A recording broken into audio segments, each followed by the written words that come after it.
அஸ்ஸலாமு அலைக்கும். Hi friends, எல்லாரும் எப்படி இருக்கீங்க? இன்றைக்கி செவ்வாய்க்கிழமை. இன்றைக்கான லன்ச் அண்ட் பிரேக்ஃபாஸ்ட் என்ன அப்படிங்கிறத பார்க்கலாம். பிரேக்ஃபாஸ்ட்டுக்கு இன்றைக்கி ஜீரக சம்பா ரைஸில் வெண்பொங்கல் தான் செஞ்சுருந்தேன்.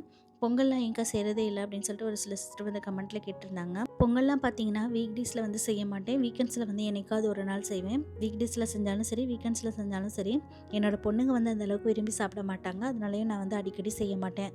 ஸோ இன்றைக்கி வந்து பார்த்திங்கன்னா எனக்கே பொங்கல் சாப்பிடணும்னு வந்து ரொம்ப ஆசையாக இருந்தது. அதனால் பொங்கல் செஞ்சு பேக் பண்ணிகிட்டு இருந்தேன். பேக் பண்ணிகிட்டு இருக்கும்போது 2 பொண்ணுங்களும் முகம் சுளிச்சாங்க. இன்றைக்கி என்ன ஆனாலும் பரவாயில்ல, சாப்பிட்டுட்டு தான் வரணும் அப்படின்னு சொல்லி பேக் பண்ணி கொடுத்துருக்கேன். இந்த பொங்கலோட பார்த்திங்கன்னா கத்திரிக்காய் கோஸ்து வந்து எனக்கு வந்து ரொம்ப ரொம்ப பிடிக்கும். அதனால் வந்து கத்திரிக்காய் கோஸ்து செஞ்சுருக்கேன். கத்திரிக்காய் கோஸ்து ரெசிபி வீடியோ ஷூட் பண்ணிவிட்டு ஈவினிங் போஸ்ட் பண்ணுறேன், மறக்காமல் செக் பண்ணிக்கோங்க.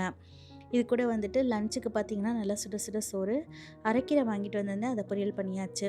இன்றைக்கி வந்து கருவாட்டு குழம்பு தான் வச்சுருந்தேன். நல்லா வெள்ளை மொச்சை, கத்திரிக்காய், முருங்கைக்காய், பாயில்டு எக் இதெல்லாம் சேர்த்து வந்து கருவாட்டு குழம்பு வச்சுருக்கேன். ரொம்பவே சூப்பராக இருக்கும். இது கூட ஆம்லேட் சேர்த்து சாப்பிட்டா இன்னும் செம்மையாக இருக்கும். யாருக்கெல்லாம் பிடிக்கும்னு சொல்லிட்டு கமெண்ட்டில் சொல்லுங்கள். ஸோ இன்றைக்கி வந்து பார்த்திங்கன்னா ஃப்ரெண்டு வீட்டுக்கு போகலான்னு சொல்லிட்டு காலையிலே நானும் கிளம்பிட்டேன்.